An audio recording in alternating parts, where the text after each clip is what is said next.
think something happened to the music on that one. It was like skipping or something. I don't know. That was really weird. So, good morning, everybody. What is going on? It is Success Champions Live or Success Champions Hot Seat. I don't know what the hell we call this thing. It's a whole lot of things packaged up in one. So, it's Monday. I'm tired. Did a Ren Fair all day yesterday and drank all the things. Of course you did. Full pirate garb. So it was a lot of fun though. We like going. That's our home fair. That's Scarborough Fair. So only problem is it's about an hour drive to get there. So it's a long drive home. Because it's only one day. It's not a weekend. Yeah, right? Yeah. So you drive out there, you get there in the morning, you spend all day out in the heat and the sun, then you got to come all the way back home. It makes for a long damn day. Yeah. But it was a lot of fun. I know, Peyton, you celebrated your mom's 50th this weekend. I did, yeah. And I am still at my parents' house because I got a little too drunk on the party on Saturday. And then yesterday I was like, fuck that, I'm not leaving today. And so maybe tomorrow will be the day we leave. We'll find out. Nice. Bernie, what'd you do this weekend? Not a whole lot, man. Hung out with the fam, did a little work around the house, took it easy. Nice. That's a fun day. Yeah. It's a fun day. Jerry, anything fun and exciting? We had a boating weekend. So on Friday, my wife and I took our son out late afternoon. He caught a catfish, which he was pretty pumped up about. And then he was like, yeah, I'm kind of ready to go home. So it was a shorter excursion than I personally wanted.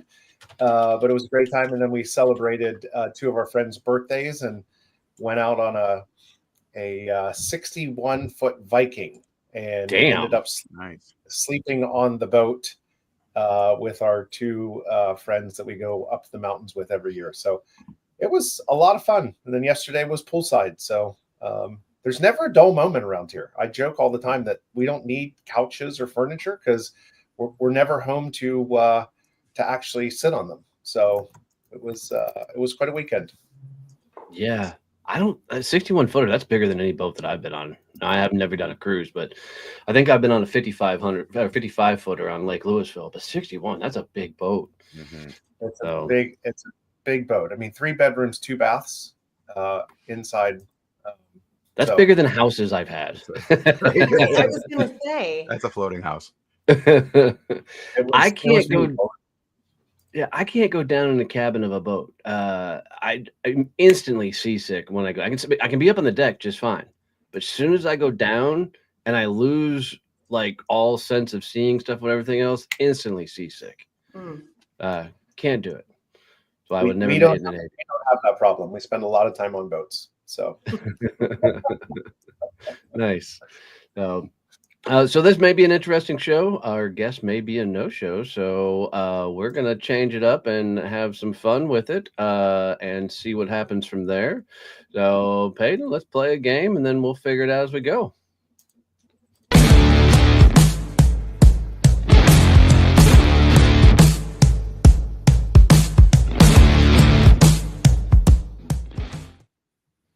All right, we're going to play everyone's favorite game, Wordle. Oh, my God. We're all bad at it. Tell me Serena is here. Oh my God! Yes, it's Serena. Is Serena here? She'll beat all of us. Let's do this. I'll scroll in a little bit. Maybe that'll help us out some. I doubt it, but we can try it. Anybody have a first word, or do I just go with my tried and true audio? Audio it is. Audio it is. So A is. Audio is your starter word. Is it there is. It gets rid of almost all the vowels. Themes or anything? It doesn't give us nothing. Nothing. No. How about great? Oh, look at that. Oh, yeah. Jeez. No R. Except now there are like so many options, I think, probably. But the green means we're all in the right place, all right? Yes. Yeah. So we just gotta get this. Wheat. Ooh, good guess, Barney. Wheat. Whoa. I don't know any words that are H-E-A-T except for wheat. Right, because sheet is not a word with an A, right? Cheat. Right. Oh, cheat. Cheat. See, yeah. There it is. Fucking Bernie. Coming on strong. My morning. You guys, I have a text serve with my mom, my dad, my husband, and my sister's husband, and now one of my sisters is on there too, that we all text each other our Wordle score every day. No competitiveness in my family at all. No, yeah, we can tell. Audio just has always felt good to me, but it never works out. One of these days, You it's going to only be get it once. I mean, once you get it, you have to switch, right? One of these days, Opera. it's going to be audio. Opera. Opera. No, because no A. Oh shit. Yeah. I hate this game. I see. It makes Throw. me think in the morning, and I'm not good at that shit. Oh, that's a good Throw. one. Throw. THROW. Oh. OW. World. There is a W. Nope, no R. No, no R. Wood. Nope, no U. No D. Damn. I I don't think know. the W has to go first, though. Okay. WO something. Yeah. No, because we can't have R. Or D. Words. Words. Paul, I agree with you. This is not a fun one.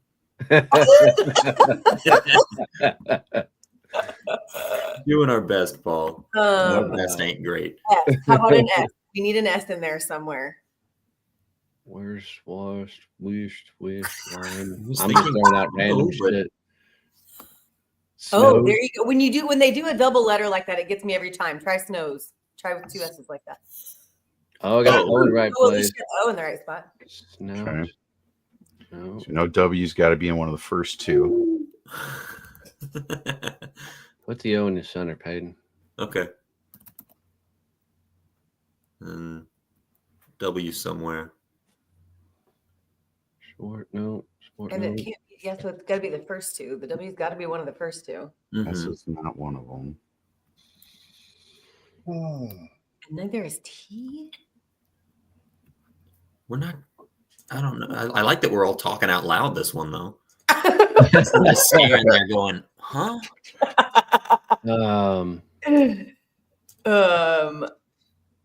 Shit. Hole? Nope, no H. Yeah, WH feels like the go-to. I know. I'm trying to think what if WH or WR. That's why the W may Yeah. not be the first letter. also, yeah. Paul says, "How does your brain process this, Donnie and ABC?" Yeah, we I think don't. it does. I'm not right now. I'm just kind of staring at the screen. Right. Nothing's happening. I try to spell it out Oh, in my head. Like, it can't be WR. It can't be W. Scoop? No S's. it's like Bony? R. no R, no N. No. Oh So my it can't God. be WR. Is Shock? there a No time S. limit? Do they shut us down at some point?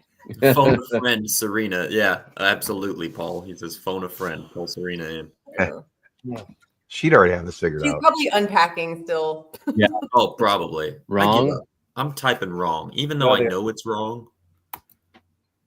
We know W. Oh, well, now we know where the W is at least. So we have to be able to figure out.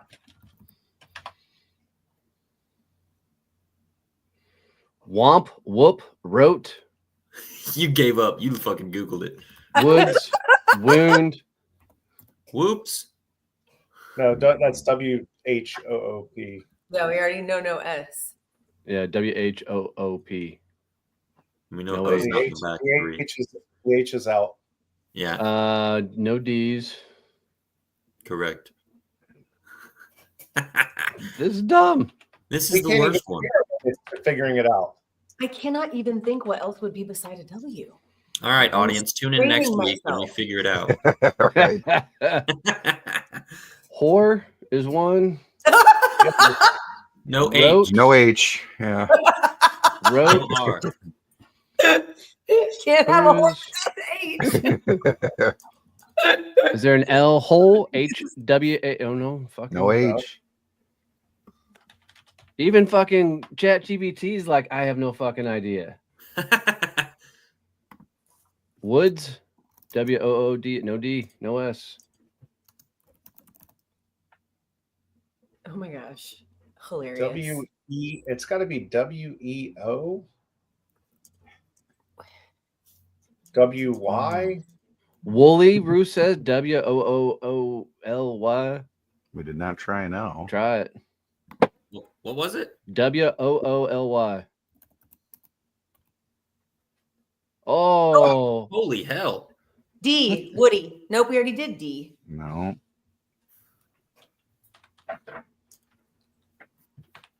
How can we have 5 letters and not figure it out? Woofy? Is it like whoopee cushion? Even That's Chat what it GPT says Woody or Woolly. Right. It's neither. I can't even cheat at this game. Did we try Damn a D? stupid. Whoopee We or just- woozy? Whoopee. Do it. Whoopee. Still No. not fucking. What's the fucking So word? what is it? Woozy. Woozy? That's stupid. For the love of all things. Man, And that's this the game's dumbest done. game ever. Yeah, I don't. We tried it. So, big props to our chapter, though. We had so much fun on Friday playing whatever that game was. That Oh, yeah. the scribbly game. Like it was like win, Mhm. lose, or draw, right? You know, like everybody's trying to guess what it is in the chat. Oh my gosh, we had so much fun. I was cracking up at people You because did. it would give you 3 words to choose from, and you had to choose one of those 3. And sometimes the words were like, I don't know, like left, sure, and progress. And you're like, what? And so it was incredibly funny watching everybody do that. Yeah, and sometimes you would get simple words, like let's say Ashley got 3 hard words, and then it would switch to me, and my colors are red, blue, green, and I'm like, oh, well, this is easy. I can just paint everything green. And it's just like you get a coin flip. You don't know if it's going to be awesome, if it's going to suck. It's kind of like life, Peyton. Yeah. Yeah, I guess that's true. That's really true.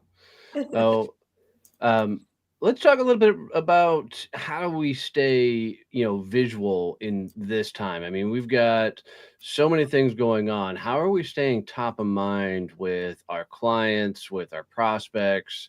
You've got so many things happening between the world news that I don't want to talk about, but you got social media, you've got networking, you've got prospecting, you've got all the things. What are the things you guys are thinking through about how do you stay top of mind for people and make sure people are bringing your names up in the right conversations and such? What are some of the things y'all are thinking through? I mean, obviously, I show up on LinkedIn every day. So that is part of my platform for staying in front of people and for staying relevant and making sure that I am listening to the people that are out there and what they're saying and speaking to that. And so that is probably the top thing I'm doing right now. But I also finally whipped together my own little website, which is so terrible. I mean, like I should not have done it by myself, but I did, and it's fine. And so just little things like that, little baby steps like that, because it's just me over here winging it and just taking one step at a time to do things that I know need to happen. Like I can play on LinkedIn all day if I want, but I know that I need to do that as part of what I'm doing, part of the plan, and then do the website and do the email list and do the newsletter and do the da-da-da-da, which I haven't done any of those things yet, except the website. Nice.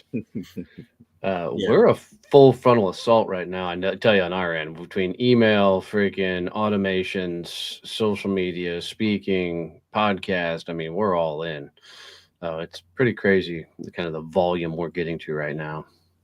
I'm saying yes to a lot of collab stuff too. Like I'm doing a webinar, like a GTM, but instead of GTM, it's GTN, go to network with the ComSort, like they're the Sass Brats. Remember, I call them the Sass Brats.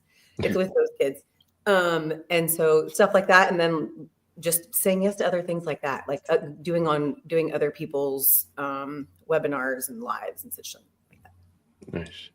Yeah, I mean, I'm still doing my mustache moments, so one post a week is really kind of my max capacity there, but still doing my own events, and like Ashley, I've started to collaborate with some folks in parallel spaces.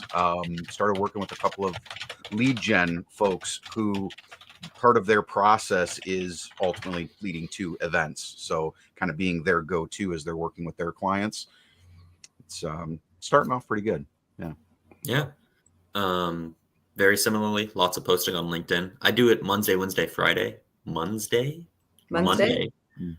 Wednesday, Friday, rather than every day. But aside from that, networking has always been my biggest one. So I'm not only an SCN anymore. I jump around between different networking groups and visit and say hi and then introduce between networking groups, which is always looks good for me because I know a lot of people. I know a lot of people.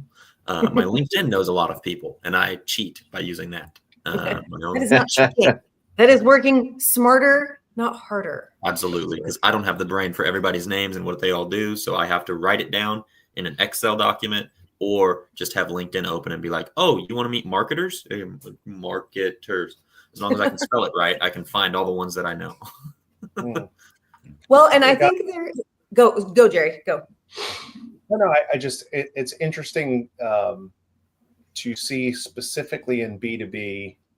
I'm seeing a lot of pipeline built, which I think is easing some concern. But what I'm also seeing is pipeline is taking much longer to convert, and it's converting at lower percentages than historic. And so I would encourage people to get to the top of the funnel, because as we have some of this uncertainty and people are afraid to move, I think you're going to have to stuff the sausage and have a really robust top of funnel pipeline. I think some people can get lulled into sleep of saying like, "Oh, my pipeline looks amazing." Yeah, but it's not going to convert, and it may not ever convert. And that's my biggest concern right now. Just in, put the politics aside, just the uncertainty of, tariffs. And, one of my best friends is a money manager in Philadelphia, and one of the companies that he covers is Brunswick, and they do like Mercury motors and boats and things. Even though 5% of their supply chain comes from China, the economic impact would be $75 to $100 million next year. Wow. And so, when you say like, okay, well, where does all of this go? It leads to a place where people are a bit frozen. And so, Donnie, to your point, being more active, it's going to be harder to close business. Just expect that. And so you're going to have to work harder to do as much or as little business as you did the previous year. Part of the guidance that I'm giving is plan your business down 20% and just expect that it's going to be harder to close business, and just make sure that your metrics are in line to sustain a 20% downturn. Yeah, I think you bring up a huge point of always looking at your business and going, how is it? And recession proof's the word that comes to mind. I don't think we're going anywhere near a recession, but how do we freaking protect it from any sort of chaos that could happen in the marketplace? You could throw in things like a pandemic coming through, right?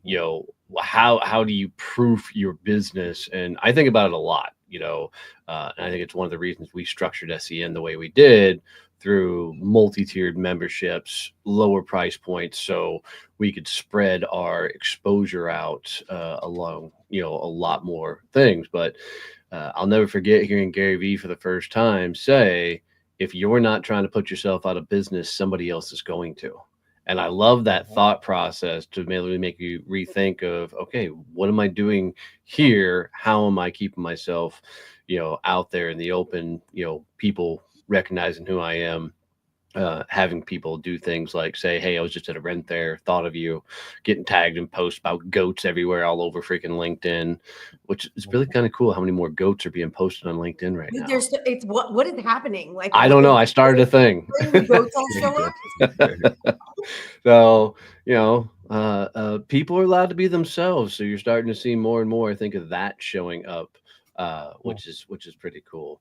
So yeah, I think Donnie, to that point, I was in an interesting conversation last week with a CEO who's in acquisition mode, and I was just simply saying, think about your customer and where their vulnerabilities are, and how you might be able to step in to help them where they might be vulnerable, or at least aware of what's going on, so that you can see oh my gosh, if I'm seeing these things happen, my ICP might be in trouble, right? And so what do I need to be doing to hedge, to rotate, to pivot into maybe a little bit of a new space? So that's a great thought, because we found an indicator that somebody may leave our network is a business acquisition happens, or new management comes in, or they took a new role in the company. Like there's always, if there's a transaction or a transition that happens, it's a good indicator that something may happen.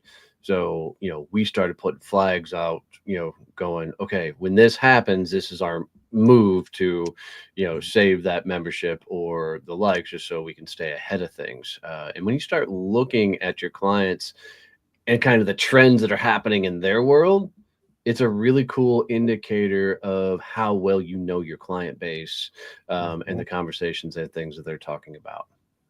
I mean, I think that this is why, like, this kind of timing is when having a really great network is so super important, right? Because to Jerry's point, if you are looking out for them and trying to figure out, how can I help them? What can I be doing that can make me indisposable because I am providing something that I'm helping them do? I know this person and that solves that problem. And so my network has become increasingly more important by the day, just knowing, being able to help people, being able to pair people up and get problems solved. Yeah. And it's like, hanging out again with Melissa and them in New York on the 19th, and finding more opportunities to collaborate like that for me is huge.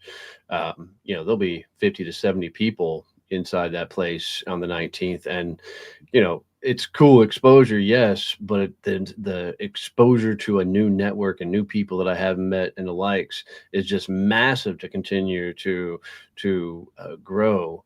I heard somebody on LinkedIn say, one of the best ways to grow the engagement on your LinkedIn is to increase the volume of followers and contacts you have.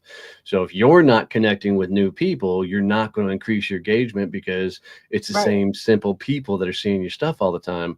And I think networking works very much the same thing. It's how many more people can you constantly put yourself in position to meet, because you never know where somebody's going to show up in your world, in your life, anywhere you're going. Yeah, crazy question. Go ahead.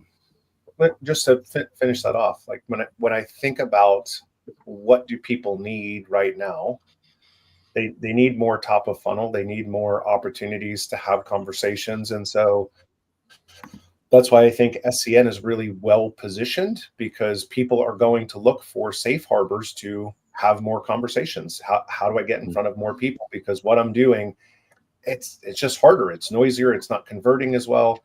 And so if I can be inside a group where I'm getting introduced to people, that's going to be a good thing, right? Because you guys are part of top of funnel. And I think that poises you really well for the future. It's the same thing. I didn't see what. Take another slow drink, Bernie. Take another slow drink, you asshole. I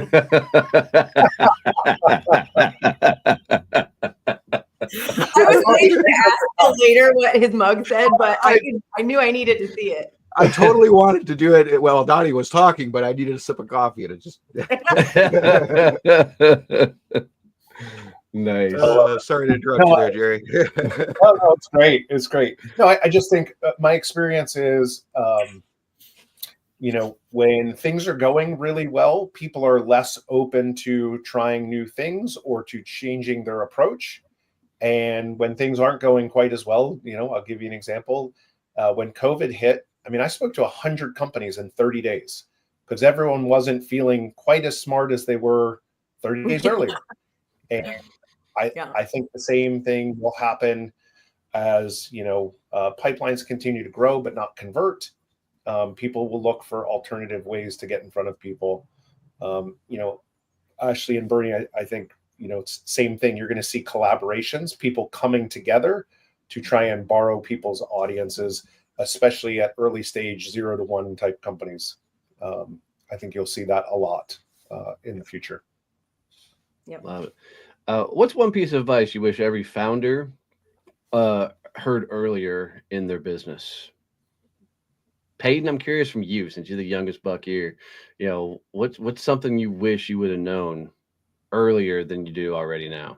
Oh shit. I don't know. I was first thing that came to mind was leave corporate sooner and start my own company sooner. But then I wouldn't have the Texas Rangers under my belt, so I don't know. But you feel like you should take the jump, just take the jump, start running with it. Like, don't wait on the perfect moment, because there is no perfect moment. But that same thing comes whenever you're doing other things in your company. Like, you have to break shit, as Donnie puts it.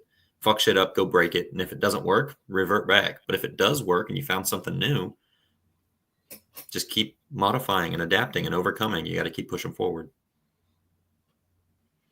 I keep telling my husband that the only people who don't do the things are the people who don't try to do the things. So if you want something, if you have a dream, just start putting it together. Just start doing stuff. Start one step at a time. Start doing it. And he wants to build this indoor golf facility so badly. And I'm like, babe, I am behind you. I will do all of the things that you want to do. Just start putting the business plan. And we did. I mean, we have, and we've started moving pieces for it. But it took months of him sitting around talking about it for me to finally be like, dude, put it in play. Like, stop talking about it and be about it. Let's go. So I just like, don't talk about it, be about it. Like Peyton said, just like you gotta stop talking about the dream and start living the dream. It sounds like we should do a fly-in LinkedIn local meetup when the thing opens. I mean, duh. Are you kidding? Fuck yeah, I'm in. I'm in. Oh, for me, it would be that no matter how much you love what you do, you have to sell it. So even if you don't love selling, you have to be able to sell it. Yep. But so you might as well really fucking love it and sell yourself, right? Like, if you got to sell something you really believe in and believe in yourself. Yeah. Jerry, what about you? So I do this thing when I'm in groups and I put up entrepreneurship is blank. And most people say it's time freedom, it's economic freedom, it's all of these things. And those are all people who haven't been an entrepreneur very long. It's hard. I know, that's what I was like. Hard. Yeah. And I say entrepreneurship is earned. Ooh, I like earned. It is something that those are outputs of doing really great work, taking risks, having the stomach to do hard things, because business is a demanding mistress, and it will continue to ask and demand things of you that, no human would ask of another human, but business certainly does. So just the nerves of steel to do it. And there's nothing more gratifying than creating something and making something work that you dreamed up.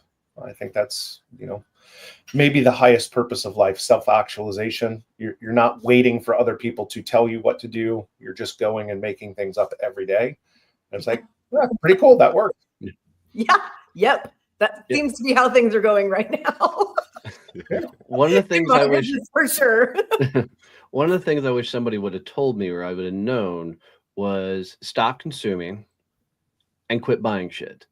I think consumption was one of the biggest things that destroyed me early on, because I was trying all the things, unintentionally thinking, fuck, if I write a book, it's going to be the thing. Or if I do a YouTube channel, it's going to be a thing. If I do a podcast, it's going to be the thing.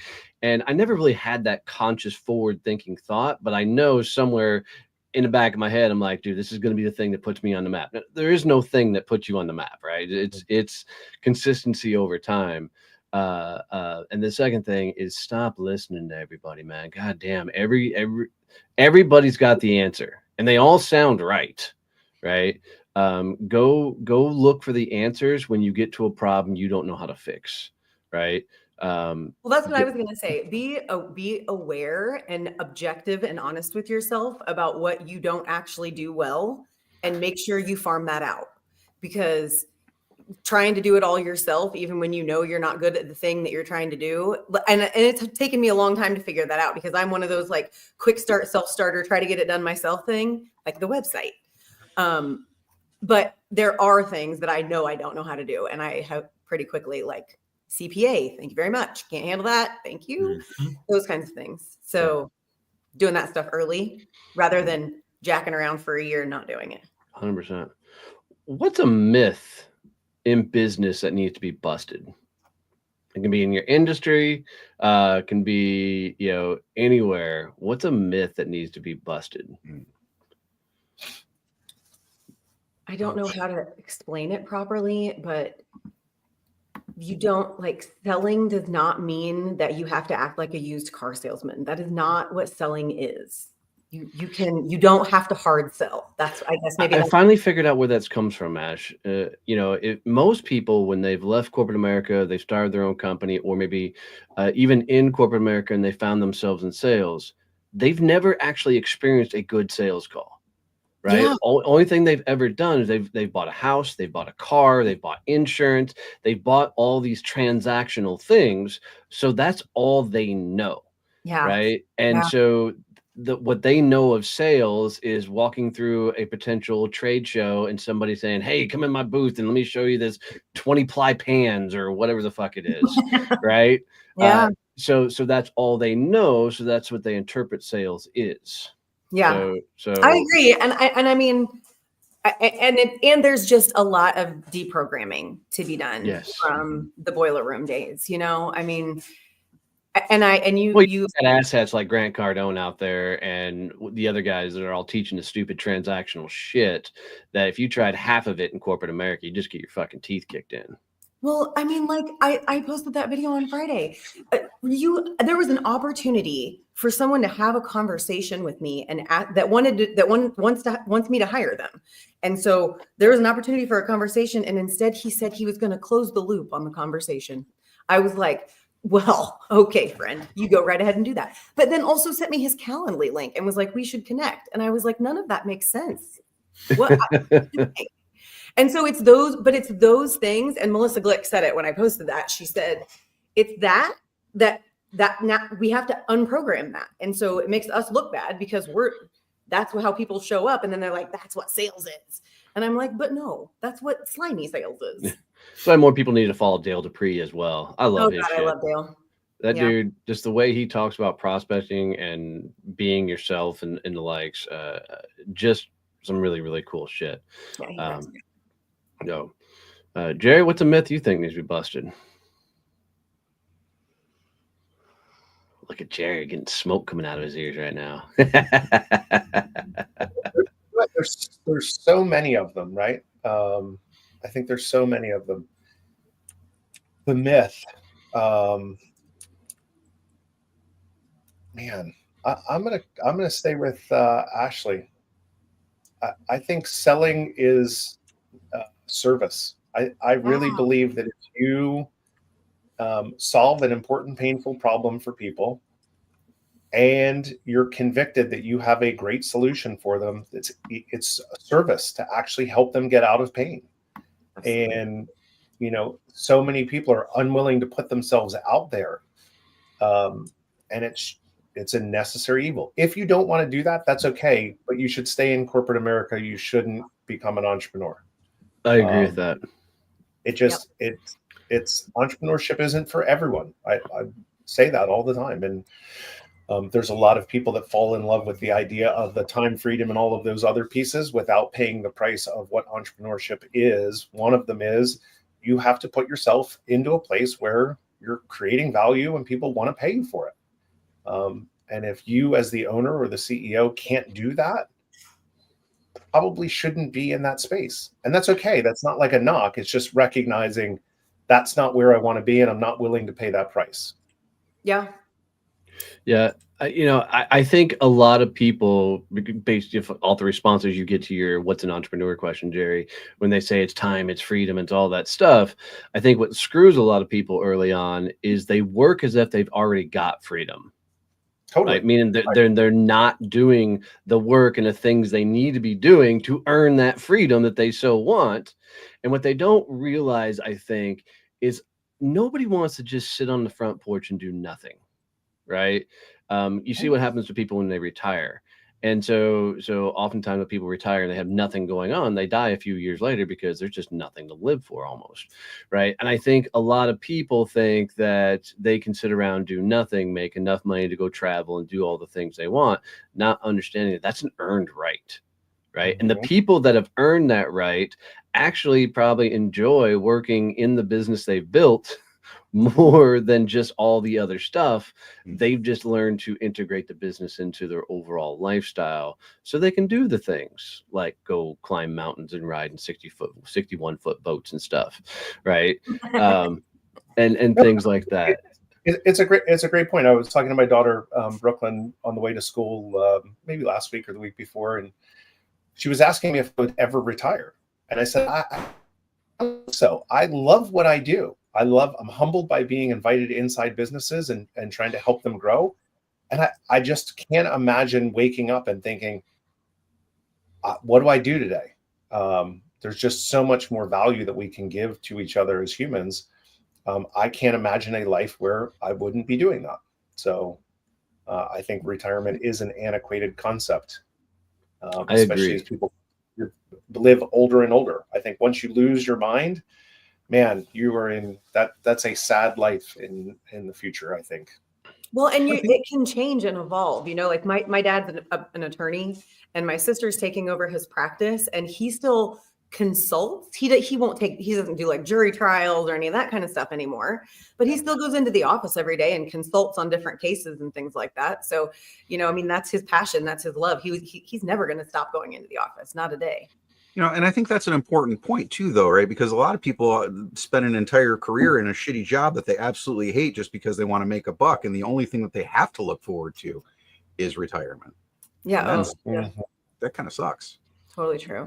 That's why I think entrepreneurship is the only way to self-actualize. It's your life on your terms.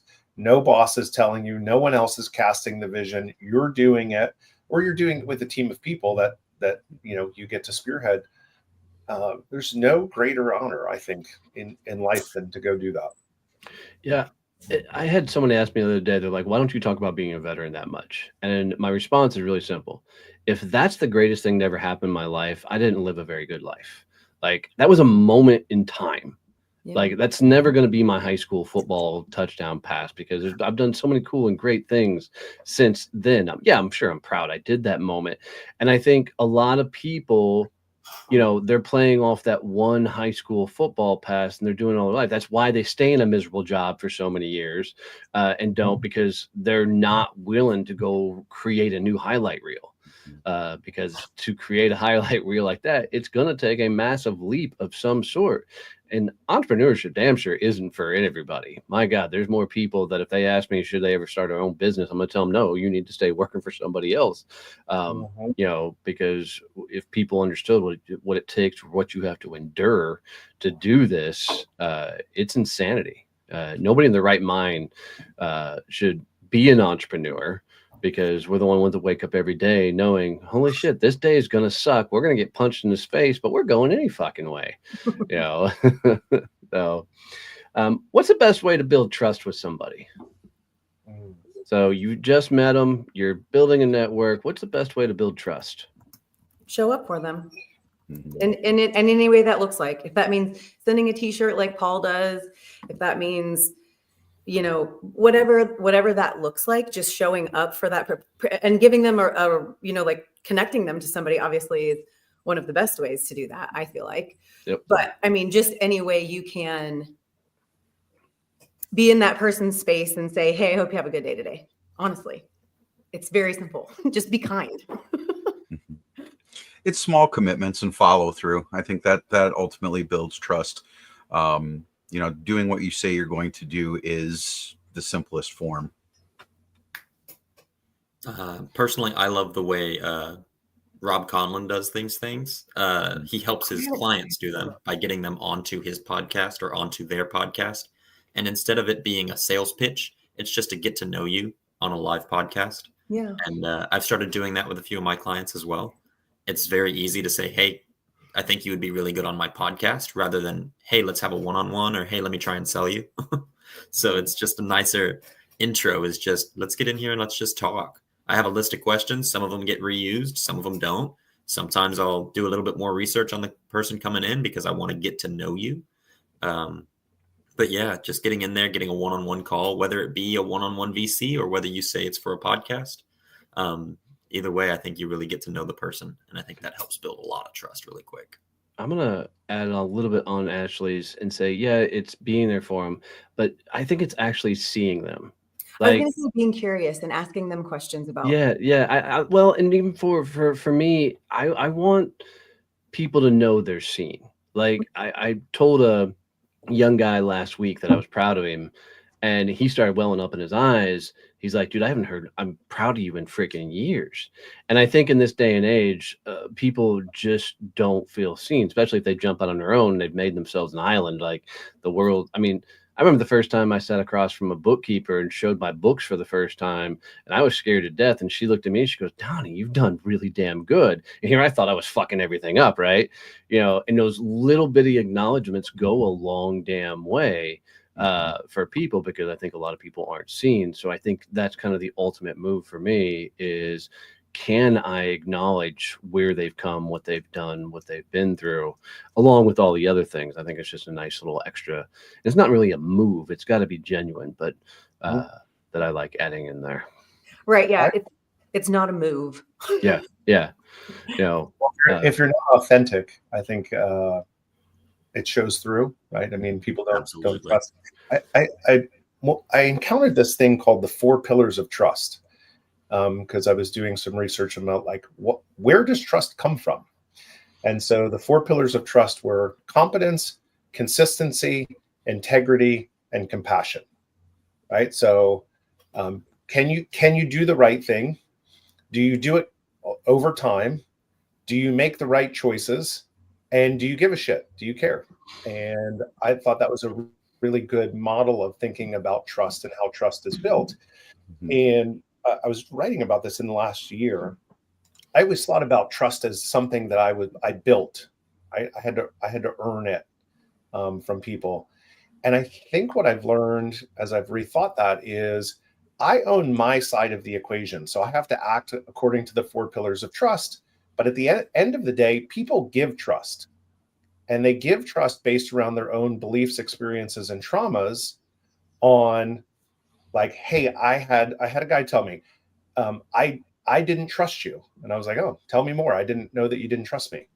And he said, well, I had another CEO who screwed me out of a bonus. And so I've never trusted any CEO that I've worked for, but you've always paid my bonuses. You've always treated me well. I've been promoted. And so I want to let you know that I trust you. And it was at that moment where I was like, wow, it's not really in my control. It's in their control to give the trust to me. I have to own my side of acting on the 4 pillars, but it's super critical in personal relationships, in business relationships. I mean, trust is literally the lubricant. I call it the WD-40 of business and relationships. It just makes things go faster. Absolutely. Jerry, what were those 4 pillars? It was compassion, confidence, consistency, integrity. So competence. Like, I know what I'm doing. Competence, consistency, integrity, and compassion. Okay. Love it. Yeah, I'm missing about 4 of those.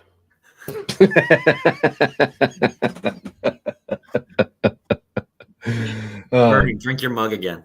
Yeah, right. Can I throw a little something out there? I've been visiting SCN chapters, doing my teaches. And so I've been getting to hear how different teams do things. I just want to put a plug out there for people to think about who they want to talk to in a different way. Peyton's going to have heard this already, but I hear a lot of people in the meetings saying their customer, like who I want to meet is their customer. And I get that it's hard not to fall in that trap. But one of the things that I have been trying to encourage people to do is tell me what I'm going to hear your customers say. And that's how I'm going to know that they're a good fit for you, or that they need to work with you. Because I think that's a thing that, like, I talk to HR people all day long, I mean, not necessarily, but and everybody wants to be connected to somebody in HR or something like that. And so it's hard to know how to fit people. But if you can tell me what your customer sounds like, or what I'm going to hear them say, that's going to be like, oh, they just said that. That means they need to talk to Peyton. That helps me connect people. And so I just would maybe encourage some of the chapters to mix it up a little bit when they go through about how they're trying to connect, instead of just saying your customer. You know what I mean? Like saying your ICP. Yeah, I think a lot of people struggle with introducing themselves because they don't think enough about the outcome they want to achieve. They're only thinking about how can I get referred to somebody who needs my business. Right. Right. They don't think beyond, what value they could bring to this room, but more importantly, what value could this room bring to them? Who could this room actually introduce me to? And it's because people have a one-track mind. Something that blows me away. On average, the people that have started a business in the last 5 years, how many clients on average do those people want to have? In the last 5 years, on average, how many clients does a business want to have that started in the last 5 years? Are we talking about like service-based businesses, or what are we talking about? Yeah, B2B businesses. Everything's always going to be B2B in my world. 10. I was going to say 5, 10. Yeah. 3 to 5 is the average. 3 to 5 businesses. So, which is mind-boggling to me. I don't understand the 3 to 5 businesses, but the study went on further to say the reason being is, 1, they don't think they can handle more. 2, they don't want the pressure, which is almost kind of handle it. 3, they think that they're going to have to start hiring and they don't want to manage people. Yeah. The other reasoning was they don't want to recreate what they left.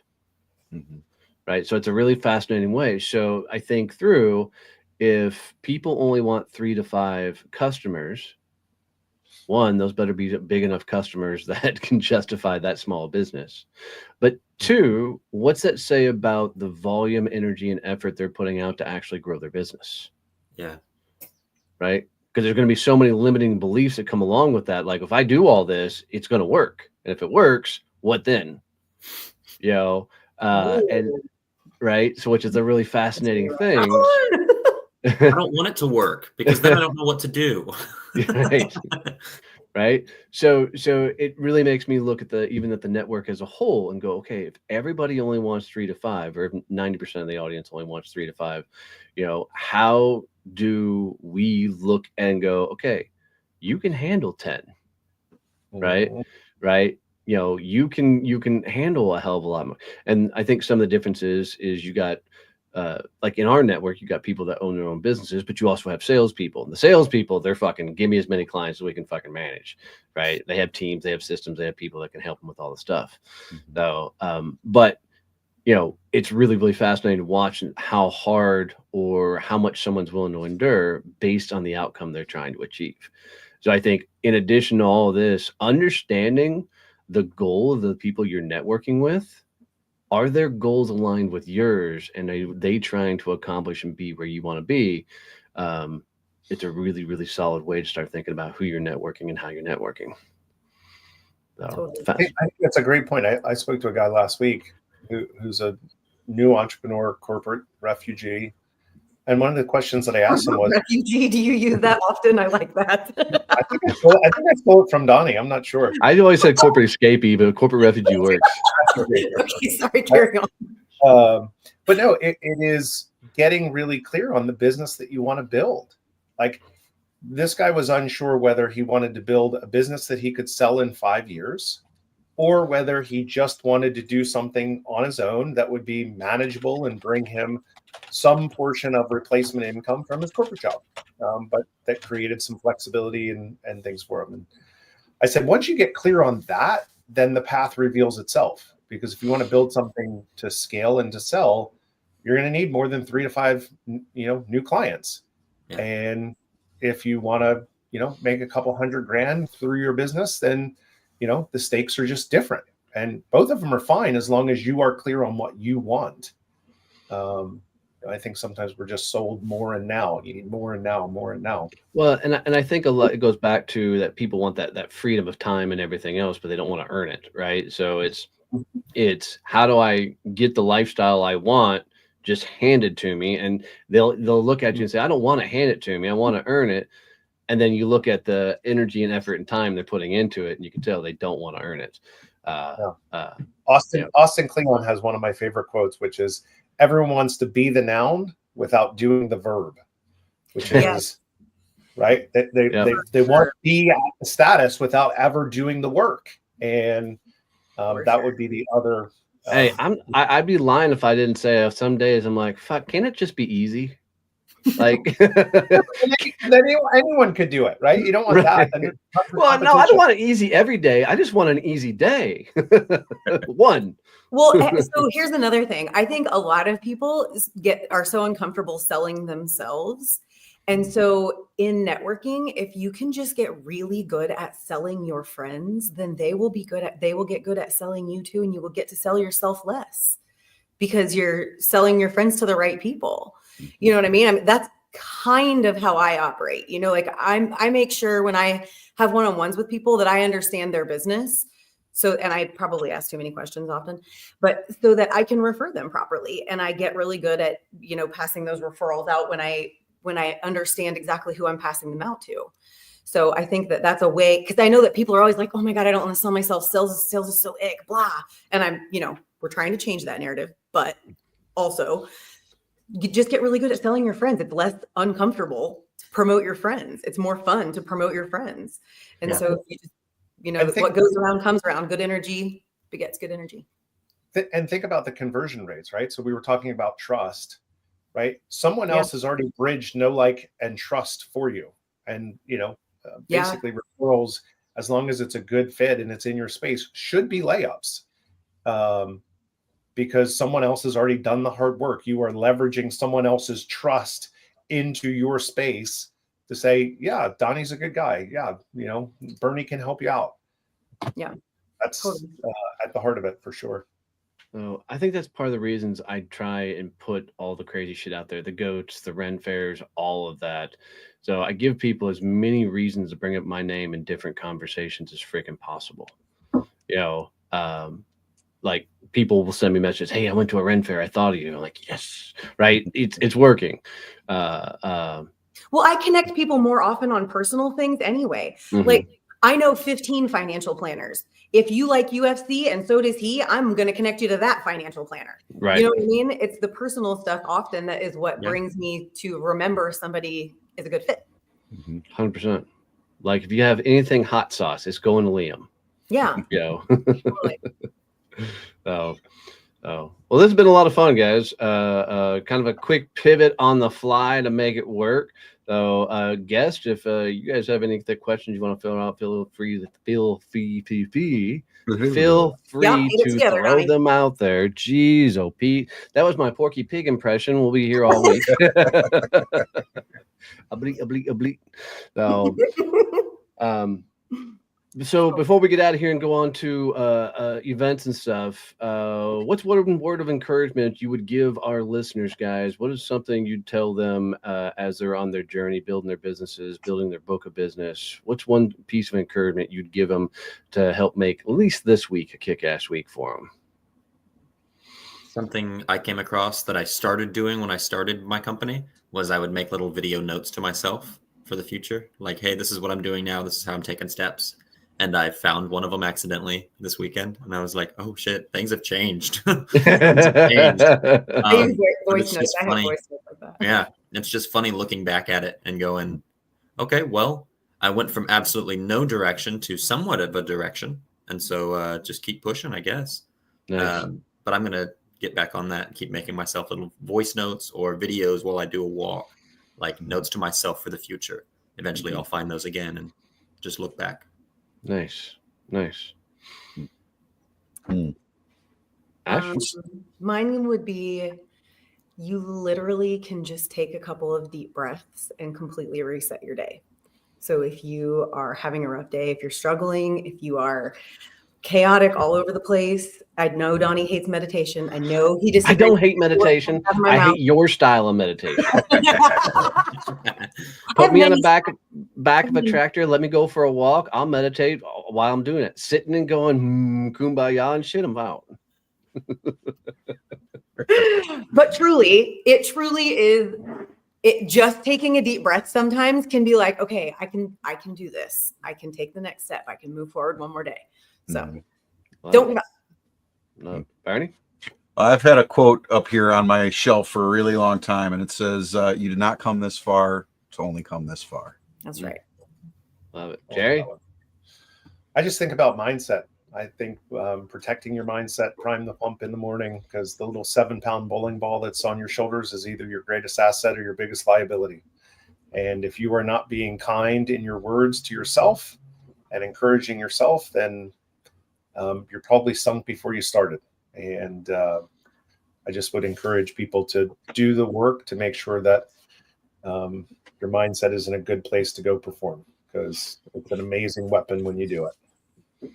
And for me, it's, guys, go teach somebody else. You've learned something, go teach it to somebody else, because there's nothing like mentoring or giving somebody else a hand up. Like, teach them something. It'll make you feel amazing. And if you don't think you have anything to teach, you're fooling yourself. You all got things and knowledge that you can teach others.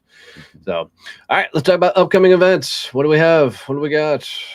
Bernie, I know you got one. Ash, I know you got one. I got one on Tuesday, May 20th. It's my signature Audience Alchemy, Train the Trainer. This one is going to be all about engagement, so leveraging the tools in Zoom and some add-ons that you can use to engage your audience. Cool. Love it. Love it. Ash? Mine is May 15th, the ComSor GTN for Sales webinar. That's the SaaS brats. So that will be from 1 to 2. Nice. I didn't give you the link for this one, but May 19th, hanging out with Melissa Cullen, Wendy Shore, Kevin Turner, and one more. May 19th, Peyton will be there hanging out with us as well, doing a LinkedIn Live panel webinar. All of a sudden, my screen just says, oh, it's a link. Yeah. Jerry, you got anything coming up? Any workshops or anything? Not anything soon. You still doing your Thursday sessions? Yeah, I do office hours every Thursday from 2 to 3 o'clock Eastern time. It's funny, I've done that since 2019, so I forget about it. Just part of my routine. But no, I have some travel because I'm doing some strategic plans. So I don't have anything on the board for actual presentations. Nice. Well, we got the Badass Business Summit coming up September 17th through the 19th. We've just secured the private chef who will be private catering all 3 of the VIP lunches and the breakfast. So that'll be really, really rad for that. So a lot of cool announcements coming up from that in the near future. Jerry's going to be there running the VIP sessions. We're going to put him on the main stage this year. No poll. Just Jerry McNamara on the main stage. So that'll be a lot of fun as well. So looking forward to that. And if you guys haven't visited a Success Champion networking group, go do it. It's worth your time to go network a little bit differently, meet some awesome and amazing people, and really continue to grow your network. But we're here every Monday, 8 a.m. Jerry, thanks for joining us and jumping in here with us. Guys, go have an amazing, awesome, badass, and wonderful week. I love you, mean it. See you, bye.